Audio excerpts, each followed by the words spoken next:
어떤 소득을 종합한다는 거예요? 언제부터 언제까지 벌어들인 세금을 신고하는 건가요? 종합소득세를 좀 안 낼 수 있는, 줄일 수 있는 방법이 있어요? 당연히 있습니다. 올해 만약에 창업을 하셨다면 최소 50%에서 최대는 100%까지 대략적으로 5천만 원 사업소득이 있을 때 경비를 만약 3천만 원 쓰셨다고 한다면 종합소득세는 약 한 정도. 그 꿀팁은 뒤에서 확인하시죠. 알겠습니다. 네, 안녕하세요. 새벽인간TV의 통술입니다. 자, 이제 또 세금 납부해야 되는 시즌이 왔네요. 5월에 종합소득세라는 거를 신고해야 돼요. 자, 거기에 대해서 한번 다루어 보도록 하겠습니다. 네, 안녕하세요, 회계사님. 네, 안녕하세요. 서영민 회계사입니다. 네. 드디어 5월 종합소득세 신고의 달이 찾아왔습니다. 아, 오네요, 이 날이. 네. 저희가 지금 촬영을 하고 있는 시기는 4월 말인데요. 아마 이 영상을 구독자님들께서 보고 계실 때쯤이면은 네. 이제 5월이 되셔서 네, 맞아요. 신고 납부를 해야 되는 시기가 오셨을 텐데요. 종합소득세에 대해서 궁금증을 속 시원하게 풀어보고 좀 절세할 수 있는 방법은 없는지에 대해서 알아보는 시간을 갖도록 하겠습니다. 정말 많은 분들이 네. 종합소득세랑 부가가치세에 대해서 헷갈려 하시더라고요. 종합소득세는 네. 줄여서 이제 저희가 종소세라고 부르는데요. 네. 이름 그대로 개인이 벌어들인 소득을 네. 종합해서 세금을 납부하는 것입니다. 이 종합이라면 그래도 소득이 몇 개 있다는 뜻인데 네. 뭐 어떤 소득을 종합한다는 거예요? 대부분 이 영상을 보고 계실 구독자분들은 사업을 하고 계신 분들일 그렇죠. 텐데요. 네네. 사업소득뿐만 아니라 종합소득세는 이자소득, 배당소득과 같은 금융소득, 그리고 근로소득, 네. 그리고 사업소득, 연금소득, 기타소득 이 맞네. 모든 걸 합쳐서 네. 종합소득세 대상이 되는 것이죠. 아. 물론 이자 배당소득 같은 경우에는 2천만 원을 초과하는 경우에만 종합과세 합산소득에 포함됩니다. 이 종합소득세라는 걸 언제부터 언제까지 벌어들인 세금을 신고하는 건가요? 종합소득세는 작년도 1월 1일부터 12월 31일까지 벌어들인 소득에 대해서 그 다음 연도 5월 1일부터 5월 31일까지 신고 납부하는 거거든요. 그렇다고 하면 올해 같은 경우에는 2022년 1월 1일부터 12월 31일까지 네. 벌어들인 소득이 있다면 올해 23년도 5월에 신고 납부를 하시는 겁니다. 그래서 올해 만약에 창업을 하셨다면 23년도에 소득이 발생하겠죠. 그렇죠. 그러면 24년도 5월 종합소득세 신고 때 신고를 하시면 됩니다. 이제 그런 분들이 항상 꼭 존재해요. 예를 들면 22년 12월에 사업자 등록증을 신고하신 분. 그러면 어떻게 보면 매출이 12월 말에 발생했을 때도 있고 네. 1월 1일 날 발생했던 이런 애매한 경우 있잖아요. 네네. 그런 분들은 이제 종합소득세를 신고를 해야 되나요? 애매한 경우에 잠시 기다리시면 네. 5월이 되면 국세청으로부터 네네. 카카오톡 알림이나 내지는 우편이 날라오게 됩니다. 그래서 대상이 되신다면 그 우편물을 받아보시고 신고 납부하시면 되겠습니다. 맞아요.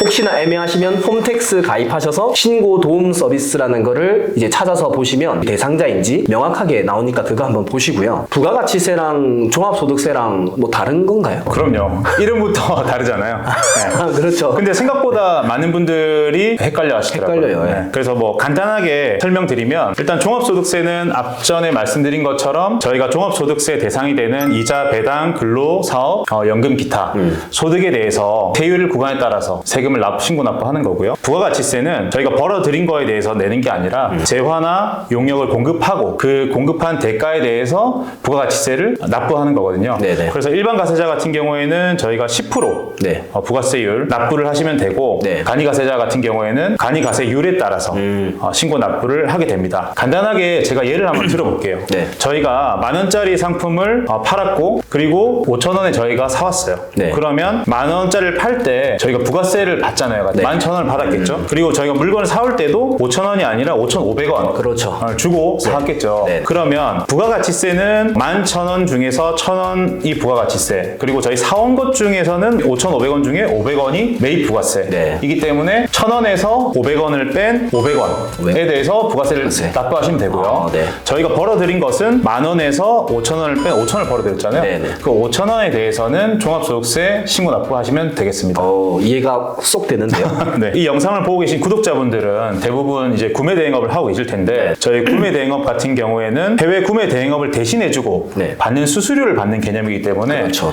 물건값 이런 걸 고민하지 말고 저희가 순매출, 구매 대행 순매출에 대해서 부가세를 신고 납부하시면 되겠습니다. 궁금한 게 일단 너무 많은데요. 네네네. 단도직입적으로 네. 종합소득세를 좀 안 낼 수 있는, 좀 줄일 수 있는 방법 있어요? 종합소득세를 만약 누군가가 와서 안 낼 수 있게 해주겠다라고 말씀해 주시는 분이 있다면 바로 사기꾼입니다. 네. 다만 종합소득세를 세법이 정한 범위 내에서 줄일 수 있는 방법은 당연히 있습니다. 그게 오늘 저희가 이 영상을 촬영하는 이유죠. 저희가 벌어들인 소득을 줄이는 거는 말이 안 되잖아요. 그렇죠. 특히나 최근에는 온라인 매출이라든지 또는 이제 카드 매출 같은 경우에는 전산으로 이제 신고가 되기 때문에 줄일 수가 없고, 그리고 만약 줄일 수 있다고 하더라도 나중에 이제 이게 적발될 경우에는 세액 추징은 물론이고 가산세 폭탄까지 맞을 수 있거든요. 네. 그래서 저희가 벌어들인 소득을 줄이는 건 절대 안 되고 네. 이 소득을 벌어들이기 위해서 지출한 경비가 있잖아요. 이 경비를 잘 관리하시는 거 중요합니다. 네. 사장님들께서 가장 첫 번째로 신경 쓰셔야 될 부분은 네. 바로 현금 지출이나 계좌이체를 하시고 나서 그거에 대해서 현금 영수증이나 세금계산서 발급을 놓치는 경우가 상당히 많으세요. 귀찮아서 네. 괜찮아요 하는 게 많죠. 네, 그냥 뭐 밖에서 이제 계좌이체나 현금으로 주시고 현금 영수증 해드릴까요? 하시는데 그냥 괜찮습니다. 이렇게 하시는 사장님 생각보다 많으시거든요. 많죠. 네네. 이 증빙을 놓치면 저희가 비용으로 인정받을 수 없기 때문에 이러한 증빙을 놓치지 않는 게 또 가장 중요한 절세 포인트 중 하나입니다. 그리고 두 번째로 네. 생각보다 사장님들께서 저희가 아르바이트를 쓴다든지 직원을 쓰고 인건비를 신고하셔야 되는데 인건비 신고를 누락하시는 경우도 꽤 있으세요. 어제 최근에도 많이 봤어요. 그죠. 네. 어쨌든 인건비 같은 경우에도 매월 원천세 신고를 하셔야 되고, 매월 원천세 신고를 하지 않으실 경우에는 인건비를 비용으로 인정받기 어렵습니다. 실제로 최근에 이제 저희 쪽에 이제 기장을 맡기시러 온 사장님 계세요. 그래서 그 장부를 열어봤더니 한 8천만 원 정도 이제 인건비 신고를 누락을 하셨더라고요. 8천을 현금으로는 이제 계좌이체로 나갔는데 네. 하나도 없다고요, 그게? 네, 하나도 신고를 안 하셔서 이 사장님 같은 경우에는 그게 비용으로 인정받지 못하니까 저희 소득으로 그대로 잡히니까 그거에 대해서 종합소득세를 내야 되는. 몇 천 내야 되네요. 그렇죠. 많이 내야 되시죠. 뭐 최소 몇백에서 그거 내셔야 되는데, 특히 이제 외국인 근로자를 쓰시는 사장님이 계시다면 외국인 근로자 역시도 외국인 등록증이 있다면 인건비 신고가 가능하거든요. 그래서 그 부분을 놓치지 않는 게 중요하겠습니다. 그리고 마지막으로 가장 중요한 것 중 하나는 매월 제때 인건비 신고를 하지 않으시면은 지급 명세서 미제출 가산세가 있습니다. 그래서 그 부분까지도 내셔야 되니까 꼭 매월 신고를 하셔야 되고, 세무사님이나 회계사님께 맡기시는 분이 계시다면 아마 잘 챙겨주실 거고요. 네. 만약에 혼자 하고 계신데 인건비 신고를 안 하고 있다 이러신 분들은 주변의 전문가분들한테 도움을 받거나 하셔서 인건비 신고를 꼭 하시면 좋겠습니다. 인건비 신고 기간은 다음 달 10일까지. 자, 요약해서 이제 정리해서 말씀드리면 네. 첫 번째, 저희가 가장 중요한 것은 현금으로 지출하거나 계좌 이체 시에는 현금 영수증이나 세금 계산서 같은 적격 증명을 받아두자. 네. 두 번째, 인건비를 지급하고 있으면 인건비 신고를 매월 잘 하자. 그리고 세 번째, 제때 신고를 잘해서 불필요한 가산세를 내지 말자. 이렇게 정리할 수 있겠습니다. 5월 31일까지잖아요. 네. 5월 31일 날 대부분 하려고 하시는 분들 많더라고요. 5월 31일 날 전화가 엄청 옵니다. 네. 그때 좀 신고 갑자기 까먹고 계시다가 네. 이때 좀 신고 좀 해주세요 하고 불이 났게 오신 분들이 많은데 뭐 31일까지는 세이브인데 이제 6월 1일이 되면 또 가산세가 생기니까 그럼 무조건 내네요. 그렇죠. 네, 조심하셔야겠습니다. 네. 근데 이거 외에도 이제 종합소득세를 좀 절세할 수 있는 그런 또 방법이 있을까요? 꿀팁이 하나 있습니다. 꿀팁 있어요? 하나 좀 풀어주세요. 네네네. 이제 구독자분들을 위해서 하나 꿀팁을 말씀드리면 네. 바로 창업감면 제도입니다. 창업감면 제도. 네. 저희 구독자분들은 아마 이 창업감면에 해당이 많이 되실 것 같아서 제가 이 제도를 소개해 드리려고 오늘 가지고 왔는데요. 창업감면이란 창업 이 환경을 조성하기 위해서 국가에서는 되게 적극적으로 창업을 하면 세금 혜택을 주면서 이렇게 장려를 하는 거죠. 이 요건에 해당이 되신다면 최소 50%에서 최대는 100%까지 진짜요? 네, 세액을 감면받으실 수 있습니다. 자, 창업감면의 요건은 크게 네 가지가 있습니다. 첫 번째는 이제 업종 요건. 업종. 네, 두 번째는 지역 요건, 세 번째는 세법상 창업인지 아닌지, 그리고 네 번째는 나이 요건이 있는데요. 일단 하나씩 살펴보면 일단 업종 요건은 저희 이제 구독자분들이 하고 계신 구매 대행업, 그러니까 통신 판매업으로 등록되어 계시면 일단 업종에 해당이 됩니다. 혹시 이제 이 영상을 보시는 분들 중에 구대업이 아니신 분들 같은 경우에는 창업감면 업종에 대해서 네이버에 조금만 찾아보시면 쭉 나와 있거든요. 그래서 그 업종을 참고하시면 되겠습니다. 그럼 일반 소매업은요? 물건 도소매업은 해당이 안 됩니다. 아, 맞아요. 엄청 중요하네요. 네네네. 두 번째는 이제 지역 요건입니다. 지역 같은 경우에는 수도권 가맹 업계권역 밖에 창업을 해야 혜택을 받을 수 있는데요. 대략적으로 보셨을 때 이제 서울이나 경기도 이외의 지역에 창업을 해야 된다고 보시면 되겠습니다. 근데 그렇다면 서울 경기권에 창업하신 분들은 억울하잖아요. 억울하죠. 네, 여기 아직 포기하기 이릅니다. 청년에 해당되신다면 만 34세 이하에 해당되신다면 수도권 내에 창업을 하셨다 하더라도 창업 감면을 50% 받으실 수 있습니다. 아, 네. 네. 그리고 세 번째 요건은 이 부분이 사실 가장 중요하고 어려운 부분 중에 하나입니다. 세법상 창업에 해당되는지 여부인데요. 이 부분에 대해서는 반드시 전문가의 검토나 또는 이제 확인을 받으시고 이것을 적용하시는 게 좋겠습니다. 난 창업이니까 무조건 창업이야 라고 보는 게 아니라 세법상 창업에 해당이 돼야 되거든요. 그래서 대표적으로 몇 가지만 말씀드리면 세법상 창업에 해당 안 되는 부분 중에서 사업 양수도, 저는 처음 이번에 예를 들어서 가게를 열었지만 잘 되는 가게를 저희가 양수에서 사왔다, 이런 경우에는 세법상 창업으로 보지 않거든요. 또는 이제 법인 전환, 개인 사업자를 하다가 법인 전환을 했다든지 과거에 동일한 업종으로 창업을 한 경험이 있어요. 그러나 폐업을 했다가 다시 이 업종으로 창업을 했다든지 또는 사업의 확장으로 볼 여지가 있다고 한다면 창업에 해당되지 않기 때문에 이 부분에 대해서는 반드시 전문가의 확인을 받는 게 좋겠습니다. 이것을 면밀히 검토하지 않고 적용을 해드릴 경우에는 추후에 국세청이 나중에 이게 창업으로 보지 않는 케이스에 해당되어서 기존에 저희가 감면받았던 세액을 다 토해내는 건 물론이고 가산세 폭탄까지 맞을 수 있거든요. 그래서 적용에 굉장히 신중을 기해야 된다는 말씀을 드리겠습니다. 네. 그리고 마지막으로 나이 요건인데요. 만 34세 이하에 해당되신다면 남성분 같은 경우에는 군 기간까지 고려되어서 나이가 조금 더 늘어날 수 있습니다. 앞의 조건을 다 만족하시고 청년이시면 100%, 그렇지 않으시면 50%에 해당되게 되겠습니다. 해당이 되시는 분들은 혜택을 엄청나게 많이 받으실 수 있겠네요. 네, 맞습니다. 창업감면 제도는 물론 이제 감면되는 연도를 포함해서 5개년도까지만 적용이 되는데요.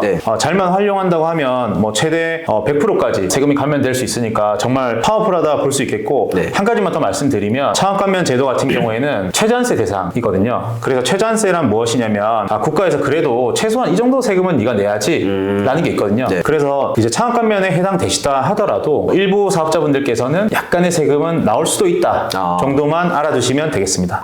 일단 이것만 해도 엄청나게 꿀팁인데요. 네네. 혹시 종소세 줄일 수 있을 만한 뭐 이런 제도 같은 거 더 없나요? 당연히 있습니다. 네. 창업감면 이외에도 고용증대세액 공제라든지 중소기업 특별세액 감면 등 다양하게 한 수백 가지의 공제 감면들이 있는데요. 사실 이제 그거를 오늘 이 영상에서 다 풀면은 하루도 부족하거든요. 그래서 이제 그걸 전부 말씀드리기 좀 어려울 것 같고, 이게 또 세법이라는 게 매년 개정이 되잖아요. 그렇죠.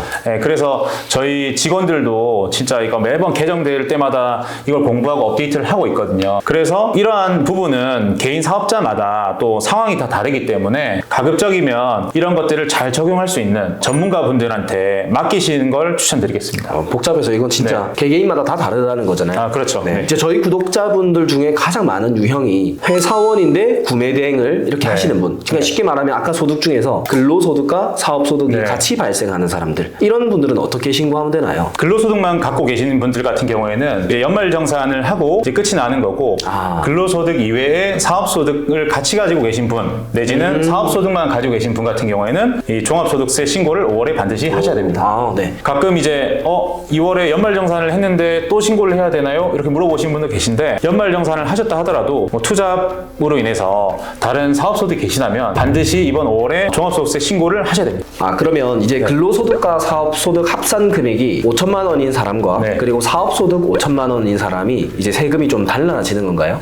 꼭 그렇지는 않습니다. 이론적으로 봤을 때 근로소득과 사업소득이 합쳐서 5천만 원 있으신 분과 사업소득이 5천만 원 있으신 분이 똑같이 종합소득이 5천만 원 있으니까 세금이 똑같이 나오지라고 생각할 수도 있는데요. 우리 이제 세법을 보시면 근로소득자에게만 해당되는 각종 특별세액 공제나 소득 공제가 있습니다. 그리고 사업자 같은 경우에는 경비를 어떤 구성에 따라서 동일한 소득을 벌어들였다 하더라도 어떤 분 같은 경우에는 비용을 좀 더 쓰셨을 수도 있고 덜 쓰셨을 수도 있기 때문에 정확하게 5천만 원 있을 때 얼마 세금 나와요 라고 딱 잘라서 말씀드릴 수는 없고요.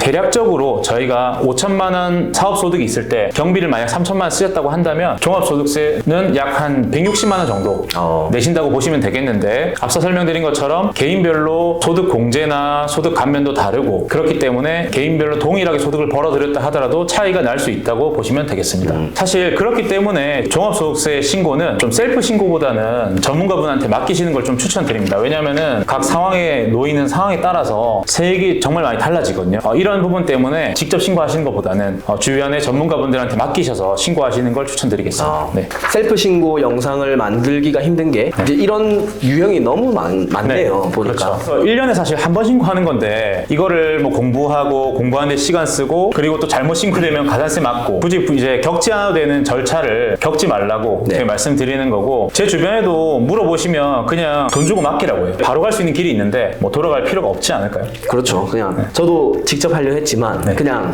맡기는 게 마음 편한 것 같아요. 네. 그러면 이제 그냥 물론 매출이 많은 이게 각각 케이스는 좀 다르겠지만 신고하면 이제 사람들이 궁금한 거는 신고비. 네. 얼마냐고 이거 그냥 또 궁금해하실 거거든요. 그렇죠. 네. 그래서 속 시원하게 얘기해 주시는 게 좋을 것 같아요. 네, 사실 이제 종합소득세 신고 대행 수수료는 매출에 따라서 좀 달라지는데요. 네. 기본적으로는 10만 원의 부가세 1만 원 별도해서 11만 원으로 보시면 되겠고 소득 금액이 많다거나 또는 뭐 다른 소득 합산되는 금액이 여러 가지 있다거나 복식부기를 해야 되는 장부라든지 이런 거에 따라서 금액은 더 올라갈 수도 있습니다. 자, 마지막으로 저희 이제 구매대행업 경우에는 이제 부가가치세 신고를 할 때 그 세금 소명 자료, 구매대행 소명 자료를 이렇게 만들어 놓고 제출도 하잖아요. 네. 종합소득세도 그런 거 좀 준비를 해야 되나요? 부가세 신고하셨을 때 제출할 때 소명 자료는 필요가 없습니다. 다만 예를 들어서 각 케이스별로 저희가 기부금이 있으면 기부금 공제를 받아야 되니까 기부금 영수증이 필요할 거고 그리고 이제 부양가족이 있으시면은 주민등록 등본을 제출하셔서 네. 부양가족 여부를 확인하기 필요하니까 이런 것들이 제출은 필요할 수는 있습니다. 네, 그런 거 미리 딱 준비를 해야 감면받을 수 있는 거 한 번에 딱 파악할 수 있겠네요. 그렇죠. 네. 자, 이제 오늘 이제 종합소득세에 대해서 개념 정리도 했고요. 네. 그리고 감면받으려면 어떤 것들을 여러분들이 준비해야 되는지 꿀팁부터 시작해서 이제 종합소득세 준비하는 거에 대한 영상을 좀 다루었습니다. 오늘 또 귀한 시간 내주셔서 감사합니다. 저도 오늘 이제 저희 구독자분들과 이렇게 이야기를 나눌 수 있어서 정말 좋았고 네. 그리고 이 영상을 통해서 궁금하셨던 부분이 좀 많이 해결되고 도움이 많이 되셔서 이번 종합소득세 신고 잘 마치시고 다음에 기회가 되면 또 뵀으면 좋겠습니다. 네.